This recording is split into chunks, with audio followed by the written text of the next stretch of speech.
भारत में competitive exam में नकल रोकने के लिए सार्वजनिक परीक्षा अनुचित साधनों का रोकथाम विधेयक 2024 को अभी हाल ही में राष्ट्रपति जी ने मंजूरी प्रदान कर दी गई है। करंट अफेयर जी के टॉपिक 2024 के अंतर्गत हम यह वीडियो देख रहे हैं, जिसका टू द पॉइंट इसमें डिस्कशन करने वाले हैं।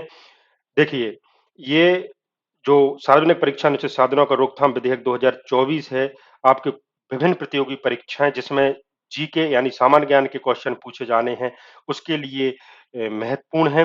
यदि आप हमारे टेलीग्राम चैनल से नहीं जुड़े हैं तो इसकी लिंक आपको डिस्क्रिप्शन बॉक्स में मिल जाएगी। यहाँ पर हमारी वेबसाइट की सारी पोस्ट होती रहती हैं। साथ ही हमारे फेसबुक पेज पर भी जुड़ सकते हैं।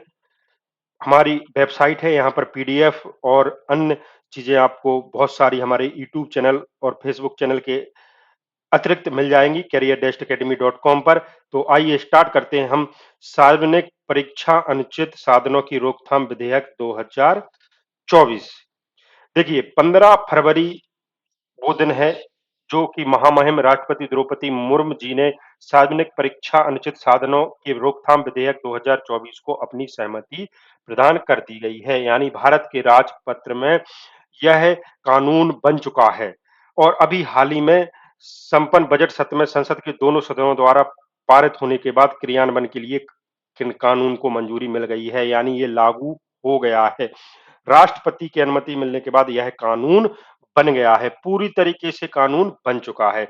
इसका उद्देश्य क्या है कि कोचिंग माफियाओं यानी कोचिंग माफियाओं, कोई भी नकल माफियाओं एवं अन्य धोखेबाजों सॉल्वरों को रोकना है, जो भ्रष्ट अंदरूनी सूत्रों के साथ मिलकर प्रक्रियाओं से समझौता करके नकल की सुविधा प्रदान करते हैं, प्रतियोगी परीक्षाओं प्रदान करने में माहिर हैं, उनको रोकना है। कठोर कानून बनाया गया है मोदी सरकार द्वारा, ठीक है ना।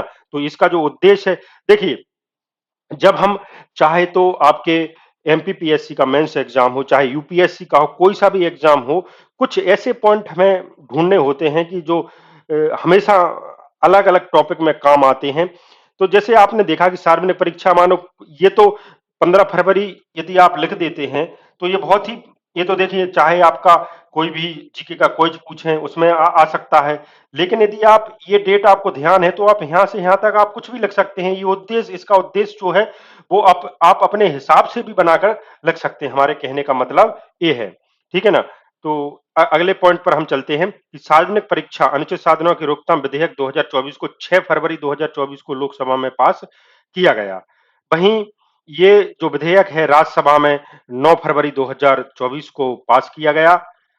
वहीं सार्वजनिक परीक्षा अनुचित साधनों की रोकथाम विधेयक 2024 का जो उद्देश्य है वो तो हम देख ही चुके हैं, लेकिन यूपीएससी, एसएससी आदि भर्ती परीक्षाओं और नीट, जेईई और सीयूईटी जैसी प्रवेश परीक्षाओं में पेपर लीक कर्तव्य की उपेक्षा के साथ-साथ संगठित होकर गलत तरीके से अपनाने पर अंकुश लगाना इसका प्रमुख उद्देश्य है। अनुचित साधन निवारण विधेयक 2024 में संघ लोक सेवा आयोग, कर्मचारी चयन आयोग यानी एसएससी, रेलवे, बैंकिंग भर्ती परीक्षाएं, राष्ट्रीय परीक्षण एजेंसी द्वारा आयोजित सभी कंप्यूटर आधारित परीक्षाएं इसमें शामिल होंगी। इसमें अनुचित साधन निवारण विधेयक 2024 में जो सजा का प्रावधान है उसमें वो देख लेते हैं। अनुचित साधनों और अपराधों का सहारा लेने वाले किसी भी व्यक्ति या व्यक्तियों के लिए सजा 3 से 5 वर्ष तक कारावास हो सकता है, 10 लाख रुपए तक का जुर्माना हो सकता है। यदि दोषी जुर्माना देने में विफल रहता है तो भारतीय न्याय संहिता 2023 के प्रावधानों के अनुसार कारावास की अतिरिक्त सजा भी सुनाई जाएगी, यानी अतिरिक्त सजा भी दी जाएगी। तो वैसे इसकी जो सजा है वो 3 से 5 वर्ष का कारावास है और 10 लाख रुपए तक का इसमें जुर्माना है, ठीक है ना। चलिए, इससे संबंधित हम क्विज देख लेते हैं।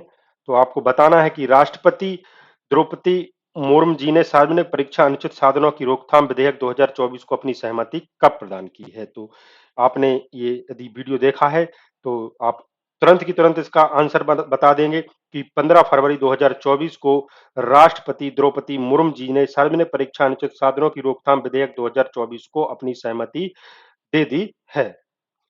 देखिए, इसमें अनुचित साधन निवारण विधेयक 2024 में सजा का प्रावधान क्या किया गया है। आपको बताना है कि इसमें सजा का प्रावधान क्या किया क्या किया गया है? तो आपको सबसे पहले इसमें सावधानी पूर्वक इसके ऑप्शन पढ़ना है और इसका आंसर देना है। तो इसका जो सही आंसर होगा बी, 3 से 5 वर्ष का कारावास और 10 लाख रुपए तक का जुर्माना हो सकता है। तो सावधान रहिए, यदि आप इस प्रकार की गतिविधि में संलग्न हैं, तो इस प्रकार की कभी गतिविधि ना करें।